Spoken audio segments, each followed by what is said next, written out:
राम राम राम राम राम राम राम राम राम नारायण नारायण। संबंध।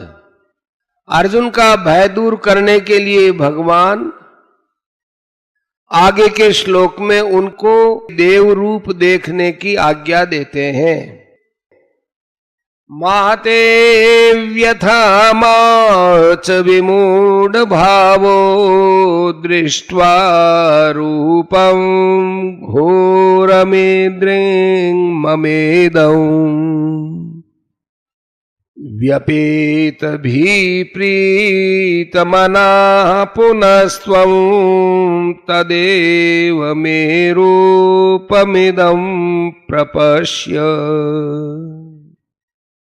यह मेरा इस प्रकार का उग्र रूप देखकर तुझे व्यथा नहीं होनी चाहिए और विमूढ़ भाव भी नहीं होना चाहिए। अब निर्भय और प्रसन्न मन वाला होकर तो फिर उसी मेरे इस चतुर्भुज रूप को अच्छी तरह देख ले। व्याख्या। माते व्यथामा च विमूढ़ भावो दृष्ट्वा रूपम घोरमेन्द्रिं ममेदम। विकराल दाढ़ों के कारण भयभीत करने वाले मेरे मुखों में योद्धा लोग बड़ी तेजी से जा रहे हैं। उनमें से कई चूर्ण हुए सिरों सहित दांतों के बीच में फंसे हुए दिख रहे हैं और मैं प्रलय काल की अग्नि के समान प्रज्वलित मुखों द्वारा संपूर्ण लोकों का ग्रसन करते हुए उनको चारों ओर से चाट रहा हूं। इस प्रकार के मेरे घोर रूप को देखकर तुझे व्यथा नहीं होनी चाहिए, प्रत्युत प्रसन्नता होनी चाहिए।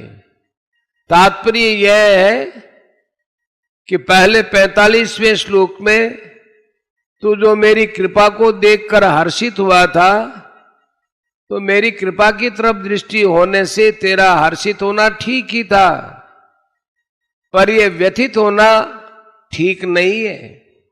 अर्जुन ने पहले कहा था प्रव्यथितास्तथा हम 11:23 और प्रव्यथितांतरात्मा 11:24। उसी के उत्तर में भगवान यहां कहते माते व्यथा, मैं कृपा करके ही ऐसा रूप दिखा रहा हूं, इसको देखकर तुझे मोहित नहीं होना चाहिए। माच विमूढ़ भाव है।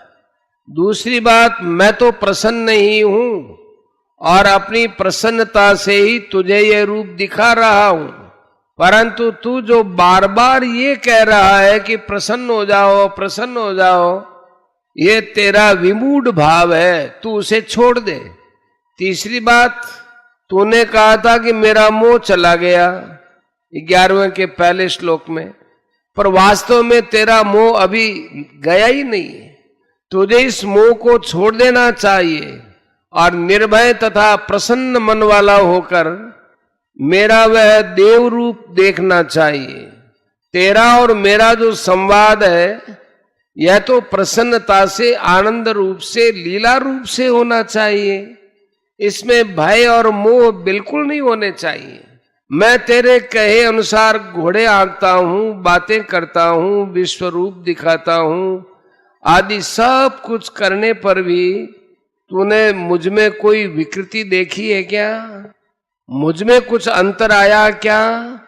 ऐसे मेरे विश्व रूप को देखकर तुझमें भी कोई विकृति नहीं आनी चाहिए।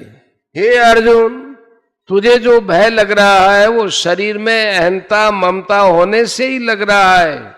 अहंता ममता वाली चीज नष्ट न हो जाए, इसको लेकर तू भयभीत हो रहा है। ये तेरी मूर्खता है, अनजानपना है, इसको तू छोड़ दे। आज भी जिस किसी को जहां कहीं जिस किसी से भी भय होता है वह शरीर में अहंता ममता होने से ही होता है। शरीर में अहंता ममता होने से वह उत्पत्ति विनाशील वस्तु को रखना चाहता है, अर्थात प्राणों को रखना चाहता है। यही मनुष्य की मूर्खता है और यही आसुरी संपत्ति का मूल है।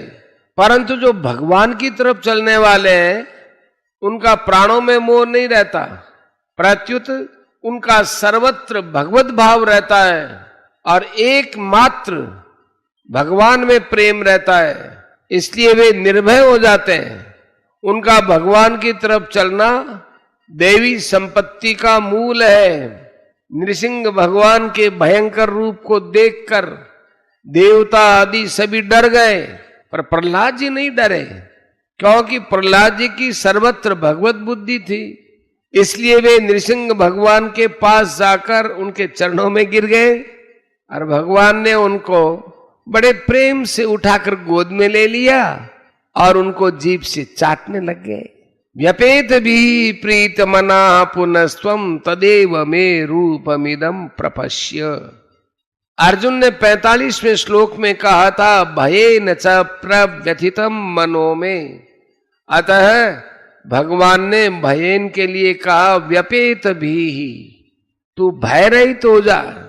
और प्रव्यथितम मनो में, इसके उत्तर में भगवान कहते हैं प्रीत मना, तू प्रसन्न मन वाला हो जा। भगवान ने विराट रूप में अर्जुन को जो चतुर्भुज रूप दिखाया था, उसी के लिए भगवान पुनः यह पद देकर कह रहे हैं कि वही मेरा यह रूप तू फिर अच्छी तरह से देख ले। तदेव कहने का तात्पर्य है कि तू देव रूप विष्णु रूप के साथ ब्रह्मा शंकर आदि देवता और भयानक विश्व रूप नहीं देखना चाहता, केवल देव रूप ही देखना चाहता है। इसलिए चलो वही रूप तू अच्छी तरह से देख लो। अर्जुन की प्रार्थना सुनकर भगवान अभी जो रूप दिखाना चाहते हैं उसके लिए भगवान ने यहाँ इदम शब्द का प्रयोग किया है। संजय और अर्जुन की दिव्य दृष्टि कब तक रही?